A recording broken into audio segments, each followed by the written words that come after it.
Assalamualaikum warahmatullahi wabarakatuh.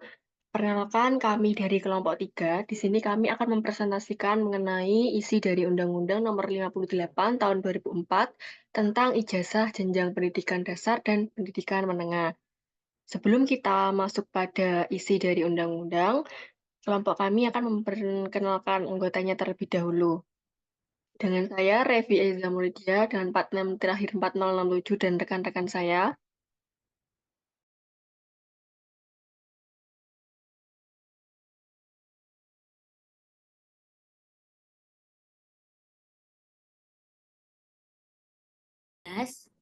Saya Rianita Puspita dengan NIM akhir 4175. Saya Muhammad Fema Nugraha dengan NIM akhir 4185. Baik, untuk bab yang kami bahas pada presentasi kali ini adalah yang pertama yaitu bab 1 ketentuan umum, bab 2 tentang ijazah, bab 3 penatausahaan ijazah dan transkrip nilai, bab 4 pembaruan ijazah dan transkrip nilai. Yang kelima ada ijazah dari sistem pendidikan luar negeri, bab 6 fotokopi atas ijazah dan transkrip nilai, bab 7 surat keterangan dan fotokopi atas ijazah yang terbit sebelum tahun ajaran 2024 dan 2025, dan yang terakhir ada bab 8 yaitu ketentuan penutup. Sebelum kita masuk pada isi pada undang-undang, pendahuluannya adalah ijazah itu merupakan surat tanda tamat belajar yang menyatakan bahwa seseorang itu telah menyelesaikan dan berhasil mempelajari suatu tingkatan ilmu dalam pembelajaran. Pada jenjang pendidikan dasar, ijazah itu diberikan kepada siswa kelas 6 sekolah dasar. Sedangkan pada pendidikan menengah pertama dan akhir jasa itu diberikan kepada siswa kelas 3 yang telah memenuhi syarat kelulusan. Selain digunakan sebagai bukti kelulusan, ijazah juga berfungsi sebagai syarat meneruskan sekolah ke tingkat yang lebih tinggi, serta digunakan sebagai indikator kecerdasan akademik seseorang semasa menempuh pendidikan. Ijazah itu hanya dikeluarkan oleh lembaga yang berwenang. Dalam hal ini, termasuk sekolah dan Kementerian Pendidikan. Adapun isi yang tercantum dalam ijazah yang diterbitkan oleh lembaga yang berwenang itu harus sesuai dengan peraturan perundang-undangan. Nah, peraturan tersebut tercantum dalam Undang-Undang Nomor 58 Tahun 2024 tentang Ijazah Pendidikan Dasar dan Pendidikan Menengah. Berikut penjelasannya. Untuk materi yang akan disampaikan oleh rekan saya dipersilakan. Pada bab pertama yaitu pada Undang-Undang Nomor 58 Tahun 2024 ini berisi ketentuan umum. Pada pasal 1 ini menyatakan bahwa ijazah ini merupakan dokumen resmi sebagai pengakuan atas kelulusan peserta didik dari satuan pendidikan formal maupun non formal. Selain itu, ijazah ini harus dilengkapi dengan transkrip nilai, yaitu dokumen yang berisi informasi nilai mata pelajaran yang diperoleh oleh peserta didik. Pada bab 1 ini juga memuat mengenai instansi atau pihak-pihak yang berhubungan dengan penerbitan ijazah dalam pendidikan seperti kementerian, menteri, dinas, dan satuan pendidikan. Lalu pada pasal 2 ini memuat pada pasal 2 bab 1 ini memuat bahwa ijazah ini harus memenuhi standar akurasi, validitas, dan legalitas di mana suatu satuan pendidikan ini harus memastikan keaslian, ketepatan data dan informasi dalam ijazah, dan kemudahan untuk memastikan keaslian kepemilikan. Selain itu, satuan pendidikan ini harus memastikan proses penerbitan ijazah dilakukan sesuai ketentuan undang-undang. Next.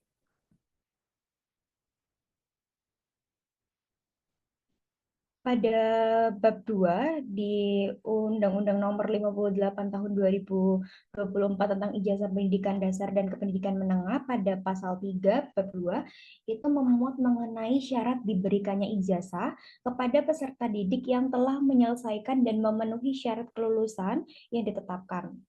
Ijazah yang diterbitkan ini harus oleh satuan pendidikan yang terakreditasi dan isi dalam ijazah ini harus sesuai dengan perundang-undangan. Selain itu, pada pasal ini juga menjelaskan bahwa ijazah itu harus ditulis dalam bahasa Indonesia dan dapat diterjemahkan dalam bahasa asing. Sedangkan pada bab 2, pasal 4, itu menjelaskan bahwa ijazah yang diterbitkan ini harus disertai dengan transkrip nilai. Dan transkrip nilai tersebut harus berisi sesuai peraturan perundang-undangan. Selain itu, transkrip nilai yang termuat dalam ijazah harus dituliskan dalam bahasa Indonesia dan dapat diterjemahkan dalam bahasa asing. Pada pasal 5 bab 2, ini memuat mengenai pengesahan ijazah di mana proses pengesahan ijazah dilakukan melalui tanda tangan basah atau tanda tangan elektronik tersertifikasi dari Kepala Satuan Pendidikan yang berwenang. Apabila disahkan dengan tanda tangan basah, itu harus dibubuhi stempel Satuan Pendidikan. Sedangkan jika ijazah disahkan dengan tanda tangan elektronik, tidak dibubuhi stempel Satuan Pendidikan. Next. Masih pada bab 2, pada pasal 6, pasal ini membahas mengenai nomor ijazah yang tercantum dalam ijazah, di mana nomor ijazah nasional ini standarnya diterbitkan melalui sistem daring yang dikelola oleh Kementerian Pendidikan, Kebudayaan, Riset, dan Teknologi, yang memungkinkan verifikasi dan keteraturan administratif. Selain itu, ijazah yang diterbitkan ini harus disertai dengan surat pernyataan tanggung jawab mutlak. Materi selanjutnya akan dijelaskan oleh rekan saya. Baik, masih di bab 2 mengenai ijazah. Terdapat pasal 7 yang berkaitan dengan satuan pendidikan ini harus menggunakan format ijazah dan transkrip nilai yang sudah ditentukan di dalam lampiran 1, yakni bagian tidak terpisahkan dari peraturan tersebut. Satuan pendidikan juga wajib untuk mengunduh format ijazah melalui sistem yang dijelaskan di dalam pasal 6 ayat 1, yang mengacu pada prosedur atau platform yang telah ditentukan sebelumnya. Next. Lalu ada bab 3 mengenai penatausahaan ijazah dan transkrip nilai. Pasal 8 yang mengatur bahwasannya satuan pendidikan wajib mengelola dan menyimpan dokumen ijazah dan transkrip nilai dalam 2 bentuk. Yang pertama ini menyimpan hasil pindai atau scan dokumen yang masih memiliki tanda tangan basah. Lalu yang kedua dengan menyimpan dokumen elektronik yang ditandatangani menggunakan tanda tangan elektronik tersertifikasi, yakni tanda tangan digital yang sah dan memiliki jaminan keamanan. Kedua bentuk penyimpanan tersebut memiliki tujuan untuk memastikan keaslian dan keamanan dokumen pendidikan serta mempermudah pengelolaannya di masa depan. Lalu di pasal 9 itu berkaitan dengan suatu satuan pendidikan jika ditutup baik karena alasan administrasi, penutupan lembaga, atau pengalihan kewenangan, maka satuan pendidikan tersebut wajib menyerahkan hasil pindai dokumen dan dokumen elektronik yang sudah disimpan dan dikelola sesuai dengan pasal 8, yakni ijazah dan transkrip nilai kepada dinas atau kementerian yang berwenang. Penyerahan tersebut memiliki tujuan supaya data dan arsip pendidikan yang terkait tetap terkelola dengan baik oleh pihak yang memiliki kewenangan. Next. Kemudian ada bab 4 mengenai pembaruan ijazah dan transkrip nilai. Pada pasal 10 ini berkaitan dengan proses pembaruan ijazah atau transkrip nilai yang mencakup 3 jenis tindakan. Tindakan yang pertama itu penerbitan perbaikan ijazah atau transkrip nilai. Dilakukan jika terdapat kesalahan atau kekeliruan dalam dokumen yang sudah diterbitkan. Lalu yang kedua, penerbitan ulang ijazah atau transkrip nilai yang dilakukan jika dokumen tersebut hilang atau rusak. Dan yang terakhir, pencetakan ulang yang mengacu pada pencetakan kembali dokumen yang sudah ada. Semua jenis pembaruan itu dilakukan berdasarkan permohonan dari pemilik dokumen, yakni pihak yang memiliki ijazah atau transkrip nilai tersebut. Materi selanjutnya akan disampaikan oleh rekan saya.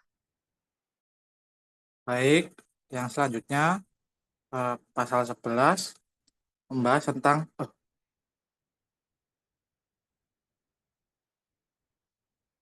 tentang penerbitan perbaikan ijazah dan transkrip nilai yang dilakukan oleh satuan pendidikan. Hal ini mencakup perbaikan dalam penulisan informasi pada ijazah seperti nomor ijazah nasional, keterangan kesalahan, dan tanda tangan kepala satuan pendidikan. Dinas atau kementerian yang berwenang juga dapat mengesahkan dokumen tersebut. Next. Selanjutnya, pada pasal 12, pasal ini menyatakan bahwa satuan pendidikan harus menggunakan format yang tercantum dalam lampiran untuk perbaikan ijazah dan transkrip nilai. Format tersebut harus diunduh melalui sistem yang ditentukan. Pada pasal 13, pasal ini membahas penerbitan ulang ijazah atau transkrip nilai jika terjadi kerusakan, hilang atau rusak ijazah atau transkrip nilai yang diterbitkan ulang harus disahkan dengan tanda tangan dari Kepala Satuan Pendidikan atau pejabat berwenang. Dinas atau kementerian terkait juga dapat mengesahkan dokumen tersebut.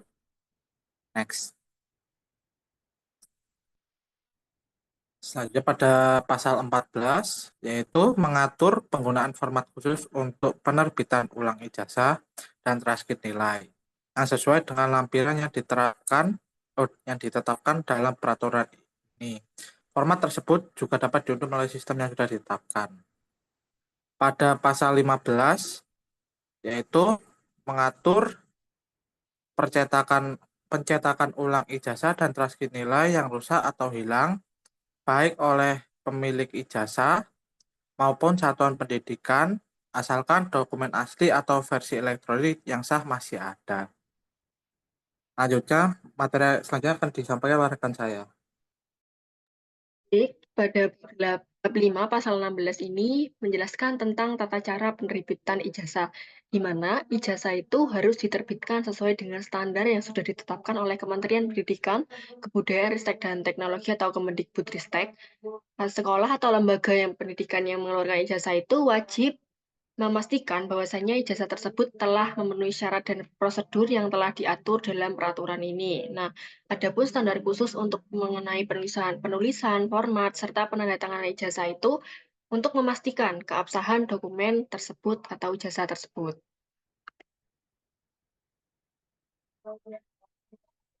Lalu pada bab 6 pasal 17 ini membahas mengenai pengelolaan ijazah yang dipegang oleh satuan pendidikan, di mana pengelolaan itu mencakup pendokumentasian dan penyimpanan ijazah. Sekolah bertanggung jawab atas pencatatan dan penyimpanan dokumen ijazah itu agar dapat ditelusuri apabila dibutuhkan, baik untuk kepentingan siswa ataupun untuk keperluan administratif lainnya. Masuk pada bab berikutnya, yaitu mengenai bab 7, Surat keterangan dan fotokopi atas ijazah yang terbit sebelum tahun ajaran 2024 atau 2025. Di sini terdapat beberapa pasal, di mana pasal yang berikutnya adalah pasal 18. Isinya mengatur bahwasanya ijazah yang dikeluarkan di Indonesia itu diakui secara nasional, sehingga bisa digunakan untuk melanjutkan ke jenjang pendidikan berikutnya, atau sebagai persyaratan dalam dunia kerja di dalam negeri. Lalu, yang pasal berikutnya itu menyatakan bahwasannya pengakuan internasional dapat diberikan melalui kerjasama atau kesepakatan dengan negara lain atau organisasi internasional dengan tetap mengikuti standar yang berlaku. Untuk yang pasal yang berikutnya itu adalah membahas prosedur pengesahan dan verifikasi ijazah. Nah, di mana jika diperlukan, ijazah itu dapat diverifikasi atau dilegalisasi oleh lembaga terkait. Pasal berikutnya adalah pasal 21, di mana pasal ini membahas mengenai memberikan ketentuan tentang layanan informasi dan penyediaan data ijazah yang harus dikelola dengan baik oleh satuan pendidikan atau instansi yang mengeluarkan ijazah. Untuk pasal berikutnya akan disampaikan oleh rekan saya.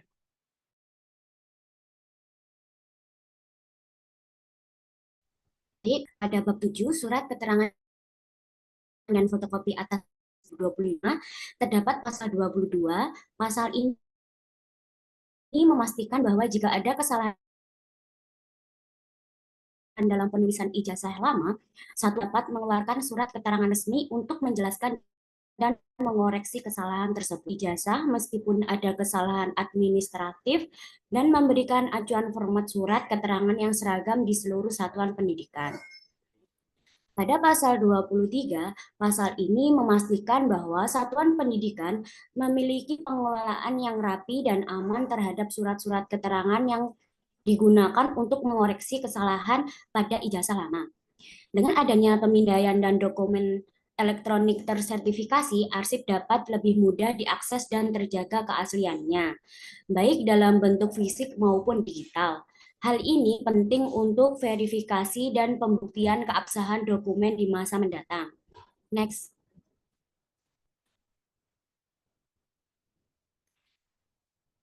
Pada pasal 24, pasal ini memastikan bahwa fotokopi ijazah lama tetap dapat disahkan sebagai dokumen resmi meskipun satuan pendidikan asal sudah tidak beroperasi.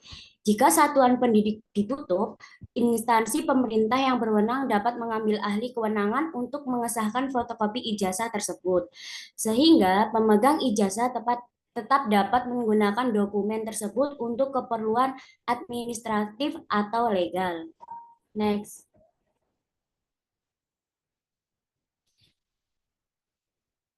Selanjutnya pada bab 8 ketentuan penutup ada dua pasal 25 dan pasal 26.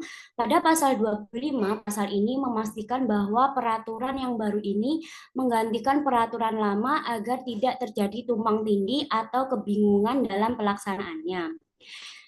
Dengan dinyatakannya peraturan-peraturan sebelum tidak berlaku, semua pengaturan terkait ijazah dan surat keterangan kini mengikuti ketentuan yang ada dalam peraturan menteri yang baru. Pada pasal 26, pasal ini bertujuan untuk memberi kejelasan tentang tanggal efektif pemberlakuan peraturan, sehingga sejak diundangkan, semua pihak harus mematuhi ketentuan yang ada dalam peraturan materi menteri ini. Penerbitan dalam berita negara juga merupakan proses legal yang memastikan peraturan ini diakui secara sah dan dapat diakses oleh masyarakat luas. Baik, materi sudah usai, saya kembalikan kepada moderator.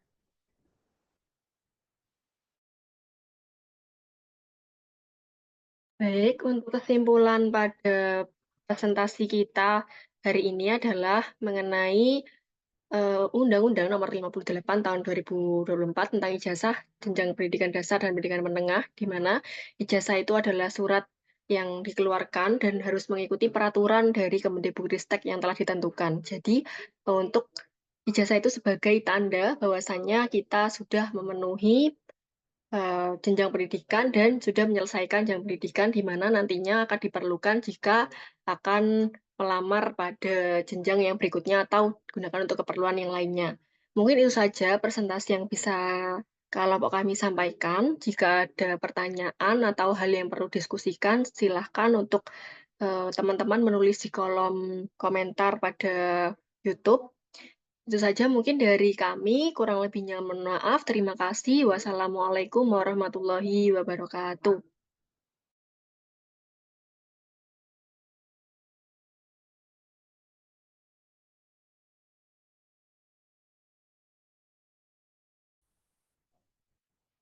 Pira menit?